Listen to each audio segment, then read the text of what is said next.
Grand Cayman Island in the southwestern Caribbean is a magical place. There's a lot for anyone to do. You don't have to be a wildlife artist or marine artist to find this place fascinating and beautiful. It's a very level piece of land. There's not a hill on the island. And really is all about reef. We're based on a reef. It's built upon an ancient volcano. But the reef systems surrounding the island and the clear waters are absolutely magnificent, and an incredible opportunity for artists and scientists and the recreational diver to get out into the water and see some of nature's most beautiful examples of marine life. We're here on a pilot expedition as part of a brand new program from Artists for Conservation. Our goal is to get more artists into the field, working with scientists, and to understand marine life so that it can be better expressed through our artwork. I joined 6 other AFC artists on this trip. Brent Cook, a sculptor from Victoria, Canada. Betsy Pop, a painter and sculptor from Townsend, Wisconsin. Lorna Hamilton, a painter from Northern Ireland. Diane Munkittrick, a painter from South Carolina. Californian painter and sculptor Frank Walsh. And we also have the privilege of having renowned Caymanian artist and conservationist Dr. Guy Harvey share his backyard with us. A passionate and effective ambassador for the oceans, Guy Harvey has become one of the world's best known and most successful advocates in marine conservation. There are a huge number of very accomplished artists who execute their work extremely well. And I'm hoping that within my lifetime we see more artists embrace aquatic life, specifically marine life, and get it done. I sometimes think, is this barrier, the surface, so great a barrier for some people's imagination that they don't imagine that there's anything worthwhile to paint below the surface. And so diving is a very important vehicle now for artists to gain access to the resource. Having all made it safely to the island, we get settled into home for the next week at Sunset House, a waterfront resort that is ideally situated and equipped for divers, with walk-in dives right out the front door and a number of other great recreational dives within easy reach by boat.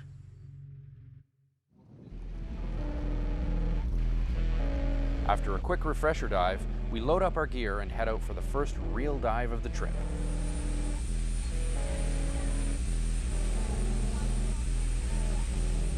Show me where the sky begins. Aim into my heart again. Grey and blue protected. Conclusion, they're not admitting something. As artists, normally we might sketch in the field, but that's not an option when we're doing a dive. So cameras and video cameras are an essential tool for an artist to gather the reference material we require to take back to the studio and produce artwork.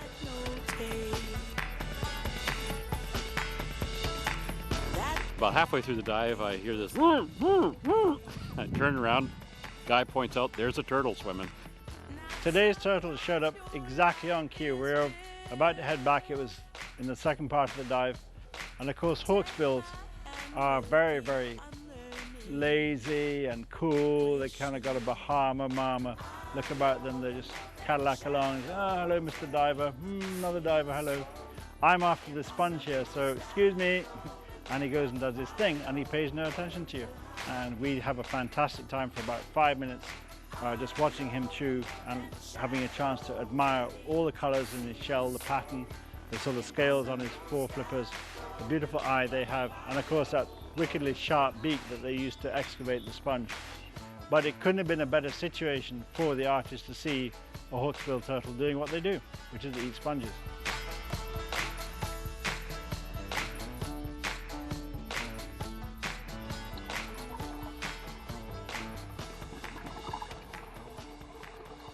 With a great first dive under our belts, the group is excited to learn more about sea turtles.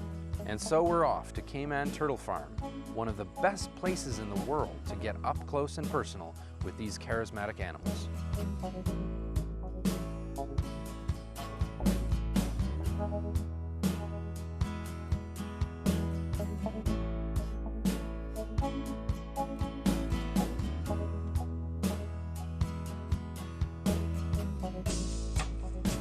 For those people who come to visit us here at Cayman Turtle Farm, they're able to interact with the turtles in a number of ways. One way is obviously, as we're doing here now overlooking the breeding pond, we can see the turtles, watch them in their breeding environment. Then as you go around the farm, you're able to see the turtles of various ages and stages of their life. And the smaller turtles, you're able to touch these turtles, you're able to hold them, you can wade amongst them, there's a wading pool, all under controlled conditions to make sure it's safe for the turtles and safe for the humans that are interacting with them. And you can even swim alongside these turtles. We have a large 1.3 million gallon saltwater lagoon in which we have a dozen turtles and hundreds and hundreds of different fish. So it's a wonderful interaction with all of these ways to connect with sea turtles.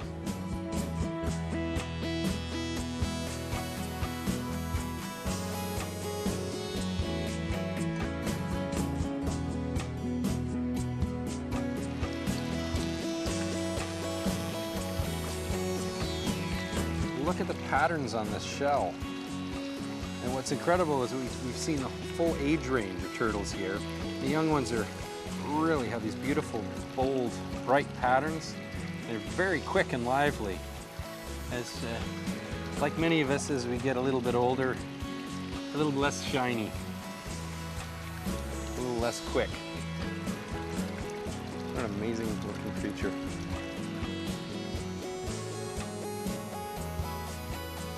Sea turtles have become so threatened, not in the last decade, over the last 3 or 4 decades, because where they were abundant, like here, sailors used to take them on board alive as fresh meat and keep them alive for a couple of weeks or months while they were doing their journeys at sea.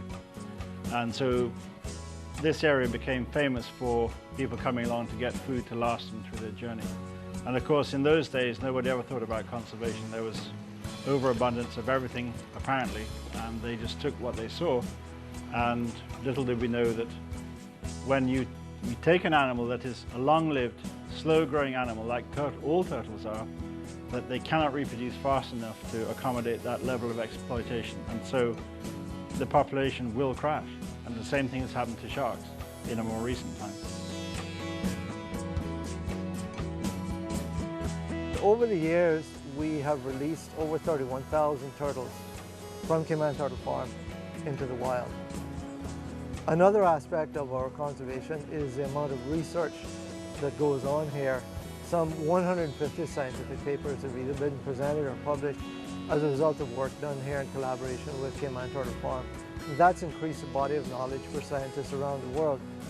The third aspect is because sea turtle meat is a traditional delicacy.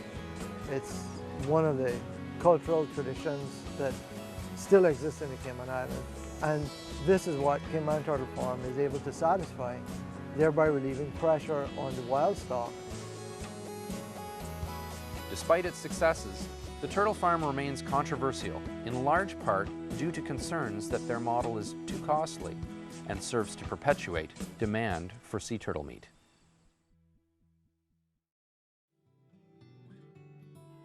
Growing up in Jamaica, Guy's obsession with marine life grew from the countless hours he spent fishing and diving with his father.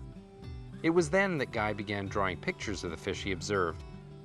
His natural gift and passion for recreating the underwater realm propelled him to become one of the most prolific and acclaimed marine artists of all time. For decades now, Guy has used his art as a voice for marine species. I really wanted to be a marine scientist and pursued science actively right through the entire chain of education. And so the art played second fiddle all along. But there came a time in the mid-1980s when, after a couple of quite successful exhibits in North America, Florida in particular, that the art became more prominent in my life, and so the science went to one side and the art became a full-time job.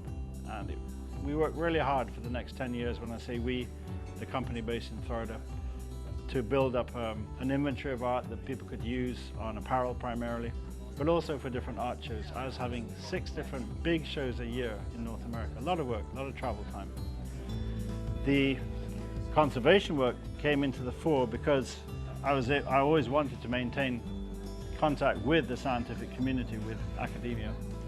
And that transition happened after I reached a business threshold of success, where you're making enough money that you can put back a small percent, say 5% of gross, into marine research projects.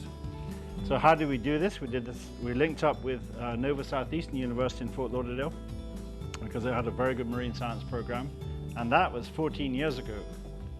And then since then, as the business grew and we generated more funds, we formed the Guy Harvey Ocean Foundation, and that of course fed on itself and generated more funds, and so we could actually really pick some good research projects to address, particularly with sharks, billfish and tunas. So the art from way back became very important in generating income necessary to do something. And I always say it takes cash to care, and that's exactly what we set out to do: raise money to enact the science, to make that data available, and then get conservation measures moving after that.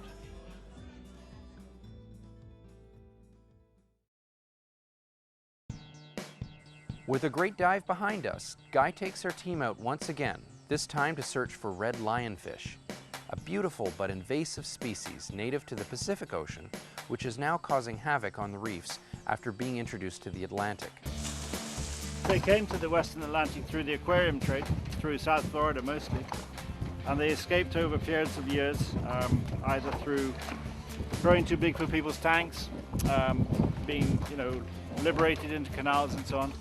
And over the years that number increased. The population got to a threshold where all of a sudden it exploded. The problem with lionfish is that they eat everything. They are reef predators in their natural range, which is in the Western Pacific, and they're controlled there by other predators on their egg stage, their larval stage, their juvenile stage, and adults. They all have predators. Here in the Western Atlantic and Caribbean, there are no predators of lionfish at all. So it's a free-for-all for them. And they're going on a gorging throughout the reefs because all the small reef fish they consume don't recognize lionfish as a predator, as a threat, and so they don't try and get out the way. And that's why they're so successful. And if you're a successful eater, you're going to become a successful breeder. And that's what they do. They spawn every 4 days, about 30,000 eggs. And who can keep up with that rate of reproduction? That's why they spread like an epidemic.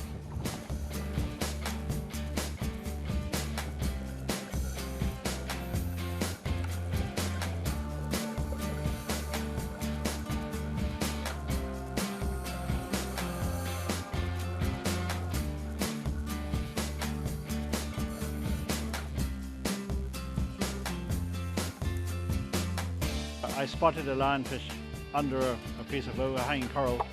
Trevor went in, got it, and he brought it out and held it there. And I was expecting an avalanche of bodies on the lionfish, but A, the lionfish is quite big, and B, the mutton snappers were quite small, so they were hanging back a bit.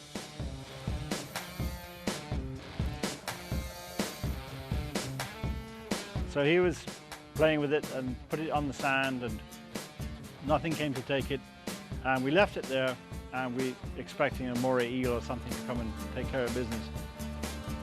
So we moved off, and about 20 yards away he found another one. By that time, a couple more snappers had come from neighboring reefs. They'd heard all the commotion. That one got nailed right away. So we went back to the other one, picked it up, and put it in front of this big 20-pound mutton snapper that just inhaled it.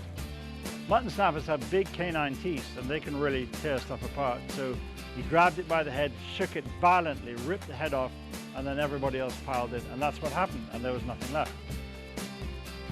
You're hoping, of course, by associating the speared lionfish with a snapper or a grouper or a shark, that they'll pick up on it down the road and do what you expect them to do as a predator.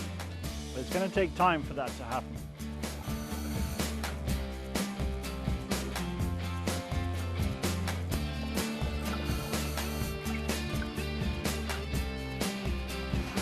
Beautiful dive.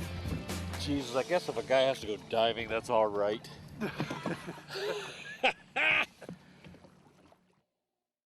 Well, Jeff, we're going to take everybody out to the very famous Stingray Sandbar, or Stingray City it's called by some people. This is a unique spot where for the last 30 years people have interacted with wild stingrays. And it's one of the most exciting dives anybody can have in shallow water, whether you're a snorkeler, a wader, or a scuba diver. But for an artist and for a scientist, it's a great opportunity to get close to animals that you wouldn't otherwise be able to get close to in a really pristine environment. So let's go and have some fun.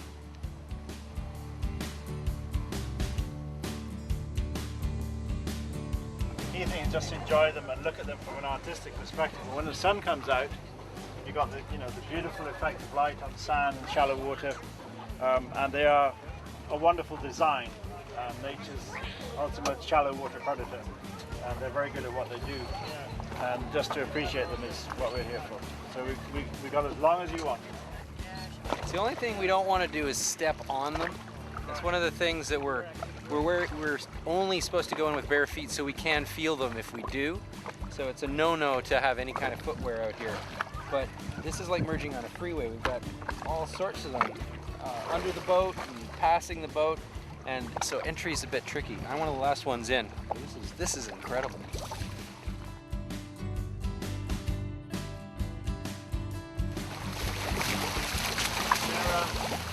They can be pretty aggressive sometimes. That one took a good tug out of my suit.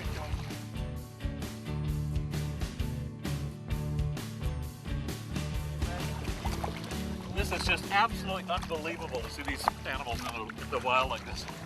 A bit of loss for words. We're surrounded by some 40 of these stingrays. It's hard to walk anywhere just being buffeted by the waves without stepping on them. That's the biggest worry. Yeah, this is a first for me. I've seen a lot of different marine aquatic animals, from humpback whales to dolphins and everything else, but stingrays is a first for me. It is absolutely spectacular, and they're just an incredible animal. We've got some large ones and some baby ones. There's a 130-pounder swimming around us somewhere, and several pregnant ones. It's an artist's dream. Never mind the video. So this will be about a year old. This little guy here. And we'll see what sex it is. He's got a fully formed spine already. Look at the sharpness of that spine. Oh yes. And this is still juvenile male. See the two little claspers there? Well, they grow into sausage-length sex organs. And so this is a good sign to see an immature juvenile male here at the sandbar, because we're very short of males.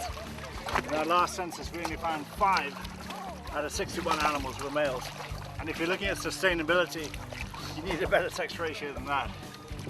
They're cool animals, aren't they? The significance of stingrays in Grand Cayman is that they are the most popular attraction that we have here. That location attracts conservatively 500,000 people a year, but I do know the figure could well be double that. So we've got to take care of it. And our interest has been in the scientific study of the population, the comings and goings of these animals that have been there for over 30 years. The population has been fairly stable all that time as far as we can tell. But in the last few years there's been a bit of a downgrade, and we don't know why.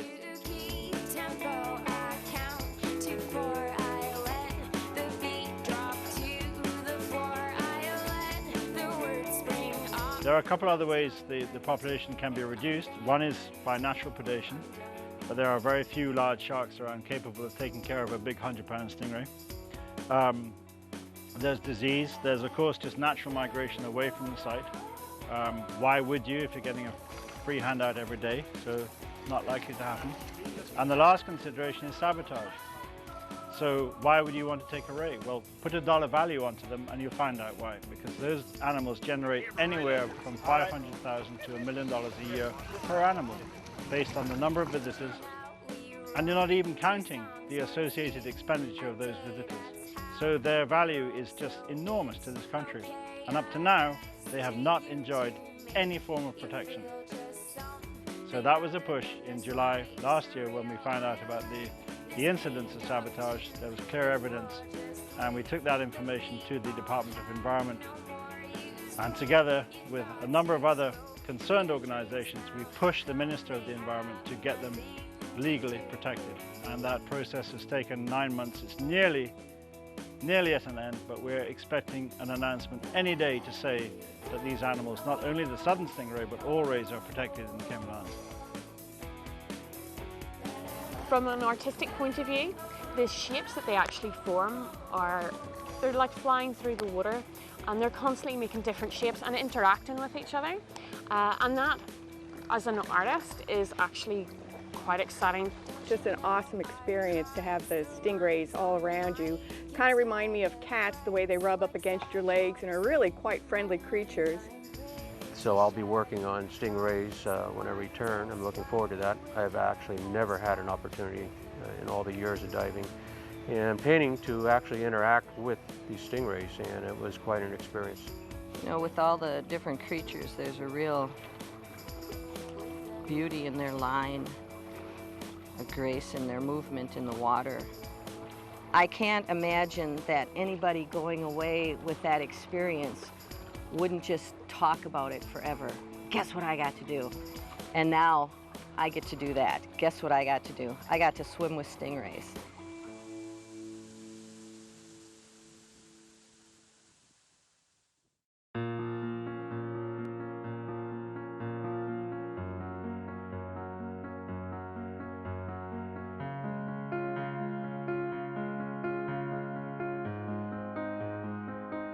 The Cayman Islands stand as a symbol of what's possible in finding a balance between protecting biodiversity while supporting a high human standard of living.